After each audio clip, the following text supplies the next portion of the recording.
Vamos para o nosso conteúdo do dia, página 58. O relevo. Quando observamos o mapa, temos a impressão de que todas as terras são planas e da mesma altitude. Porém, você já sabe que as terras não são assim. Essa impressão existe porque o mapa é um desenho que representa a realidade numa superfície plana. A superfície terrestre não é tudo igual. Existem lugares mais baixos e outros com maiores altitudes. Essas formas variadas são chamadas de relevo. Nós podemos observar, gente, por exemplo, ruas. Há ruas em que há uma subida e há ruas que é descida. Então, isso já é, vocês já conseguem tirar daí uma noção de que há lugares mais altos e lugares mais baixos. O relevo é resultado da ação dos agentes internos e externos. Os agentes internos são a movimentação das camadas internas da Terra, causadoras de atividades vulcânicas, tectônicas e abalos sísmicos. E os fatores externos são causados pela erosão, desgaste da superfície terrestre pela ação de chuva, vento, mar, geleira, rio e nós, seres humanos. E pela acumulação de sedimentos, areia, argila, entre outros. Então, os agentes internos, eles tanto podem ser para causar altitude, quanto para diminuir, essa altura aí. Quando é mais baixo, é causado pela erosão. Por quê? Porque a terra vai sendo desgastada, Chuva, como está dizendo aí, ventos, mares, geleiras, nós, então isso vai fazendo diminuir.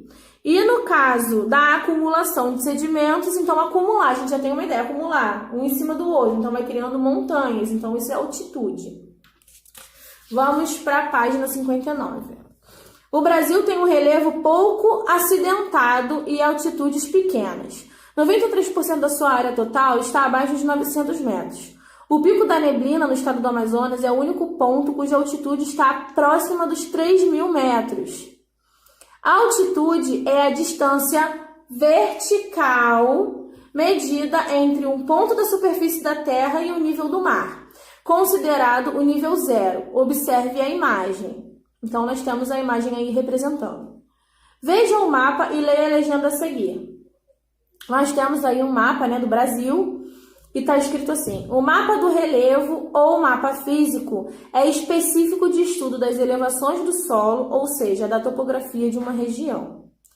Então, na legenda, nós temos aí, picos e temos 4 cores: verde, 3 tons de marrom, do claro para o mais escuro, E nós temos aí de 0 a 99, de 100 a 200, de 201 a 800, e temos o mais escuro aí, que é o mais de 800, maior de 800. Vamos para a página 60. Topografia vem do grego topos, que é lugar, região, e grafia, descrever, ou seja, a descrição de um lugar ou de uma região. Nós já falamos sobre topografia quando falamos de mapas, Quando nós ainda estávamos nas nossas aulas presenciais, eu expliquei bem isso para vocês, inclusive vocês anotaram no caderno. Se vocês quiserem dar uma revisada aí no caderno de geografia, vocês vão encontrar. É por meio do mapa do relevo ou físico que estudamos os acidentes geográficos de um lugar. Pelo mapa, conseguimos definir a situação e a localização deles. Observe o mapa. Então, nós temos aí 3 cores, na legenda. Um marrom, um amarelo escuro e um amarelo mais claro. No marrom está escrito o que são os planaltos. No amarelo mais escuro, as depressões. E no amarelo mais claro, as planícies. E cada um está numerado, ok? Vamos para a página 61. As principais formas de relevo são montanha, planalto, planície e depressão. Então, vamos às descrições. Planalto pode ser encontrado em diferentes partes do país. Apresenta altitude acima de 300 metros. Os planaltos mais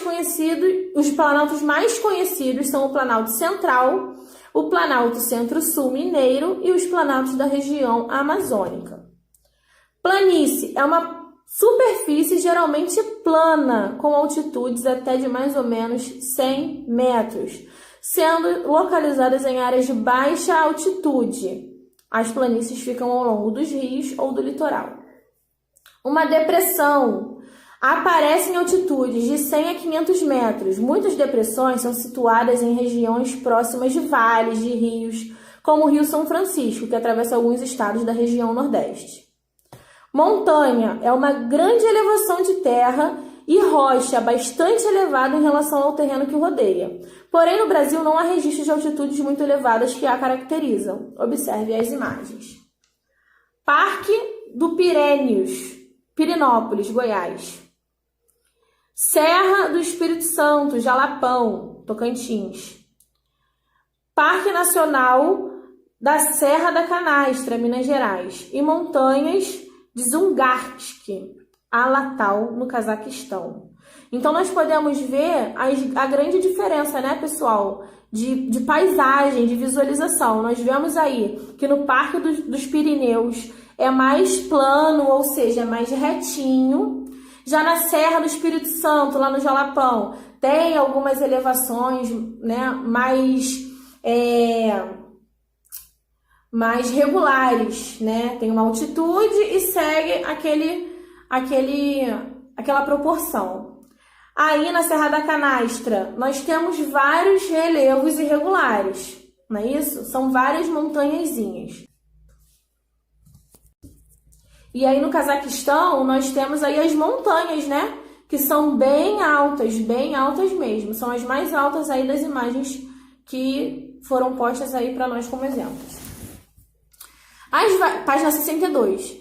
As variantes do relevo, que são as mudanças ocorridas no decorrer do tempo geológico, como cordilheiras, serras, chapadas, tabuleiros, restingas, dunas, montes ou morros, ilhas, vales e patamares, estão presentes no território brasileiro, ou seja, tem aqui no Brasil. Observe alguma dessas variantes. Serras são conjuntos de elevações, em geral, que representam planaltos elevados. Então, nós vemos aí a imagem de uma serra, por exemplo. Podemos perceber que de todas elas é a mais plana, é a mais baixinha. Monte ou morro é uma elevação de relevo. O monte, geralmente, é uma elevação que fica distante de outras elevações e o morro é uma elevação menor que a montanha. Então, o morro ele é grande, mas não tão alto como uma montanha. Uma região mais baixa entre montes ou morros e montanhas é chamada de vale. Dunas são montes ou colunas de areias que se acumulam pela ação dos ventos. Nas dunas, eventualmente, podemos ver um tipo de vegetação com galhos secos pela ação do sol. O Nordeste brasileiro é referência mundial em relação às dunas. O que o vento tem a ver com as dunas aí? A força do vento faz essa areia se mover, ela sair do lugar. E ela vai se acumulando uma em cima da outra, causando essas dunas, né? Como se fossem elevações de areia. Chapadas são formas de relevo com grandes dimensões, que apresentam considerável altitude, topo relativamente plano e lados que podem ser diferentes inclinações. Então, é o caso aqui da nossa imagem da página anterior, nós podemos comparar do Jalapão. Elas têm, assim, uma altura bem padrão, digamos assim, não muda tanto, né? Não oscila tanto de altura, elas têm uma altura padrão e elas só modificam mais as laterais, como elas descem e sobem. Ilha é uma extensão de terra secada por água doce ou salgada. Ilha, vocês sabem, né? Aquele monte de terra no meio do mar, enfim.